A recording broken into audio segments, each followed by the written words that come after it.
Eu entrevistei o Fernandinho Beiramar, entrevistei o Matheus Acosta Melo, atirador do shopping, entrevistei os Falando do irmãos atirador. Cravinhos, A história dos... entrevistei os canibais de Garanhuns. Isso que eu ia falar. grandes crimes. Essa história é tão bizarra. Deixa eu... É bizarra. solto. Essa história dos canibais eu tava vendo a sua entrevista. Era uma seita, né? Onde ele Como manipulava as chamava a mulheres. seita? Era... Puxa, você sabe Eu que esqueci, mas... eu também não vou lembrar mas ele agora. Mas era uma manipulava as seita que ele mulheres, fazia, né? Pra... Manipulava as mulheres. Ele era um cara muito bom de conversa e as mulheres seguiam fielmente tudo que ele dizia, matavam, esquartejavam e ainda usavam a carne para coxinha. Caramba! Que absurdo, cara. É um cara muito manipulador, né? Total, eu entrevistei, né? é uma história. Também está no YouTube, quem quiser. Eu vi muito esses interessante. dias, É sabendo bem que você interessante. vinha, que eu fui rever essa... Cara, é impressionante. A mulher falando e falando em Deus, aí mostra, né? É. Tem uns impressos, né? Com a... Pô, eu tava na minha cabeça o nome da seita. É uma seita de adoração ao diabo, né? Basicamente era isso. O nome não lembro exatamente agora, mas Então, na matéria tem. Aí, mas E porque foi localizar todo um livro, tinha escrevido um livro. Porque é o seguinte, ele escreveu um livro que se recusaram a publicar. E ele, na verdade, ele escreveu num livro que depois ele iria realizar. Entendi. Essas mortes, elas copiaram algo que ele escreveu nesse livro. Entendi. E o livro era a Bíblia, não, Bíblia seria péssimo, né? Mas seria o manual dessas atrocidades que foram cometidas depois. Quase profecias, né? É. E eu lembro que você deu uma entortada na mulher lá, porque você coloca ela numa situação, e se fizessem isso com a sua mãe, né? Poderia chamar essa pessoa de monstro? Ela fala sim. Então, você entende as pessoas achando que vocês são monstros. E eu achei isso porque ela não percebeu que ia para esse lado a pergunta depois, né? E aí ela se dá conta, né? Quando você está nessas entrevistas, é uma guerra mental. É, né? Você vê que eu não levo, como você também não, né? Eu não não levo tem anotação. Porque você não pode perder o olho no olho. Exato. Entendeu? Porque o body language, né? A linguagem corporal. As grandes perguntas, elas nascem de respostas incompletas. Onde você às vezes muda Ou de totalmente... silêncios, né? Silêncio, pausas, você muda totalmente o encaminhamento da entrevista mediante algo que foi contado. Mas para isso você precisa estar muito atento. E você não pode perder, você não pode baixar os olhos, senão você perde o contato com a pessoa. Então, é assim que você consegue extrair, né? Eu lembro, por exemplo, quando entrevistei o Matheus Acosta Melo, o atirador do shopping, né? Uma frase dele que me impressionou muito. Aquele do filme, que ele entrou no o meio do do filme. Isso, que ele assistiu o filme Clube da Luta. E depois... Saiu atirando mesmo. Exatamente, saiu atirando. E ele dizia, o que ficou na sua mente? Ele falou, ficou na minha mente claramente o cheiro de sangue e pipoca. Você vê, ele relacionava sangue e pipoca na mente dele.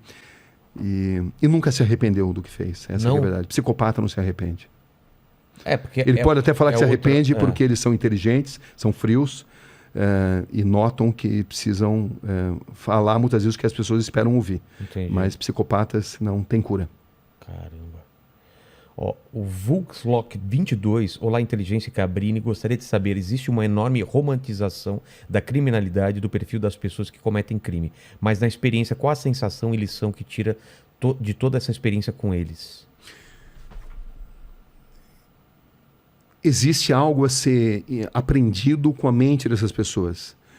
Traumas de infância, ou não. Sempre tem um gatilho ou não? Às vezes sim, às vezes não. Não é exatamente automático. Muitos usam isso como algo para justificar o que fizeram, entendeu? Como um trauma da infância, né? Então você precisa penetrar muito nessa mente, e penetrar na mente de um psicopata é tarefa complicada, mas boa parte deles padece do bichinho, do veratismo, da vaidade, e é quando você consegue extrair muita coisa.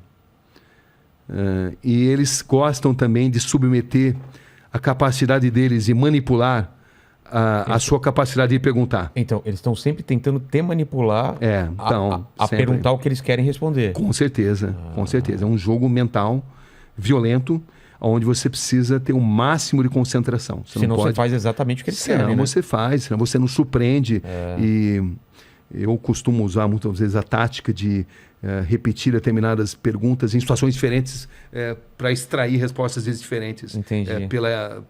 Por um deslize emocional, Até mesmo psicopatas podem ter deslizes emocionais, embora eles tenham tanta dificuldade de se relacionar com emoções. Entendi. Entendeu? Então, é algo que você vai aprendendo, né? Você vai aprendendo e você vai lendo nas pessoas, no olhar das pessoas, nos gestos que elas fazem.